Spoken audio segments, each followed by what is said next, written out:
La subsistencia siempre ha sido un tema de suma importancia en la arqueología, antropología y bioantropología.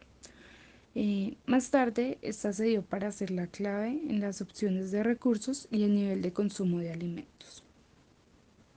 La subsistencia entre cazadores y recolectores es potencial en la selva, ya que esta se considera la domesticación de cultivos, plantas y tala de bosques, las cuales son fundamentales para vivir en la selva. La subsistencia de los Nukak se basa en la recolección de plantas que son manipuladas generalmente por los hombres que cortan los árboles, las mujeres que se encargan de la cosecha. Cárdenas y Politis identificaron 103 especies utilizadas, las cuales 90 no son cultivadas, 23 sí son cultivadas y 76 de estas especies se utilizan como alimento. Al realizar estos estudios, se dio que los principales recursos de alimentos son los vegetales. La subsistencia de los Nuca consiste en la explotación de alimentos, las cuales al menos 77 especies de plantas, ya que estas son frutas y se trituran para hacer un tipo de leche o se consumen inmediatamente.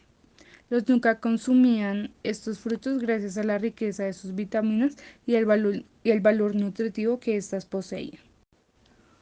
Otro pilar potencial de la economía de los Nuca es la explotación vertebral. Y el mono era el alimento básico que se consumía. El cadáver de los monos se llevaban al campamento, ya que las mujeres eran las encargadas de sacrificarlos y prepararlos para así cocinarlos. Otros animales que eran alimentos son los precari, los cuales son cerdos de monte o puercos de monte. Estos se cocinaban y se ahumaban cerca de un fuego. También se cazaban aves, tortugas, roedores. Estos no eran de consumo ocasionalmente y en pequeñas cantidades. Huevos de aves y huevos de tortuga. Para los Nukak, el venado y el jaguar eran animales sagrados, los cuales para ellos contenían ancestros o espíritus. En recursos de insectos, la miel era fundamental y esta recolección de miel contribuye significativamente a la dieta de los Nukak. La miel se obtenía quemando la colmena, bajándola de su árbol y se consumía un poco. Y el restante que quedaba en la colmena era guardada en hojas y almacenada. También era de suma importancia la recolección de larvas de palma.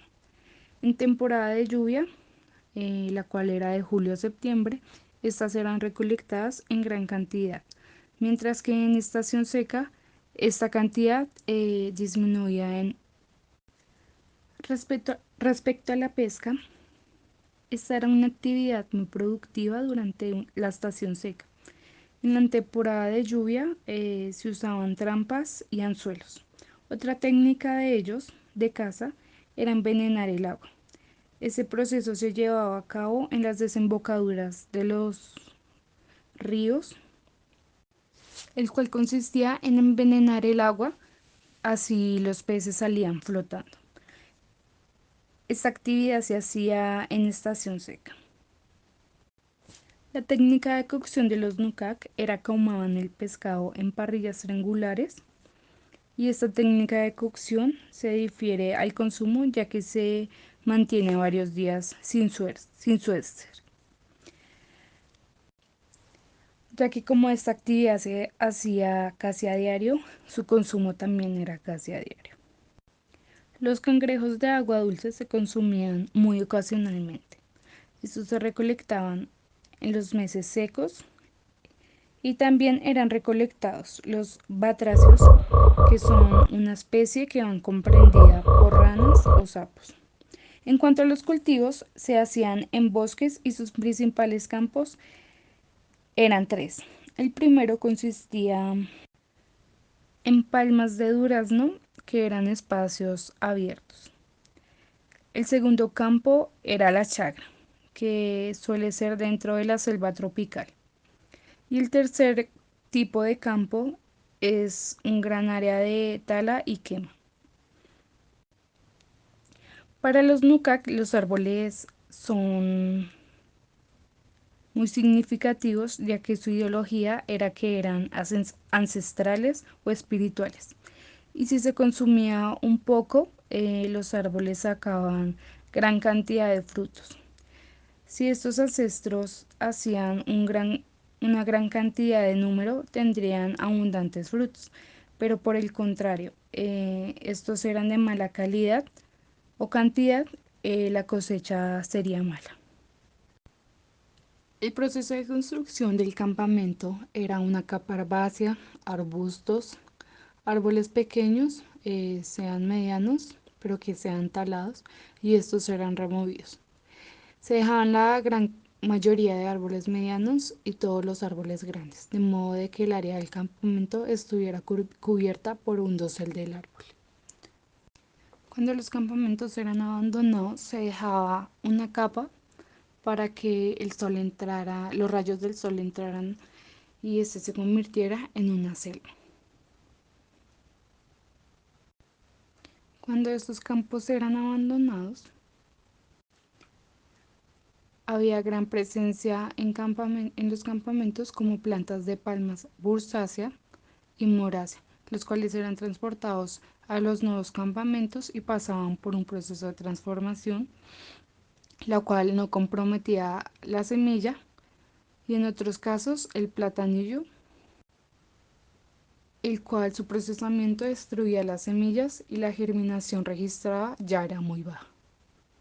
La alta concentración de semillas se colocaba en especies de posición ventajosa en torno a la selva tropical para que éste fuera muy competitivo por la luz solar y tuviera mejor concentración en los nutrientes.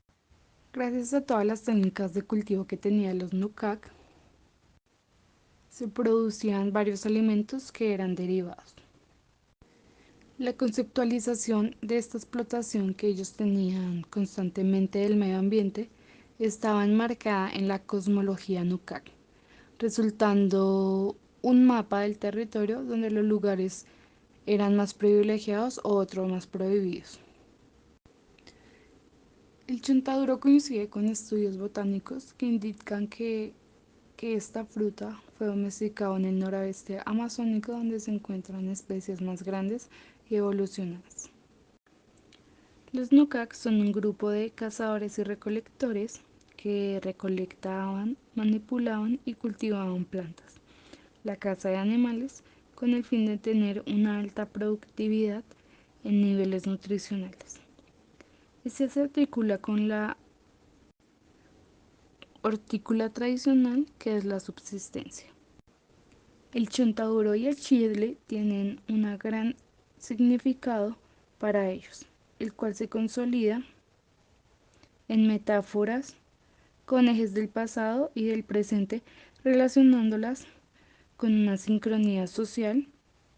La subsistencia de los Nukak dio paso en la actualidad, el cual ahora es el resultado de la intersección de las propiedades alimentarias de la planta y su productividad. Esta tecnología disponible para obtener y procesar alimentos, productos y aspectos ideacionales cosmológicos que, independientemente de ecuaciones energéticas, regulan el uso de los recursos de la selva tropical.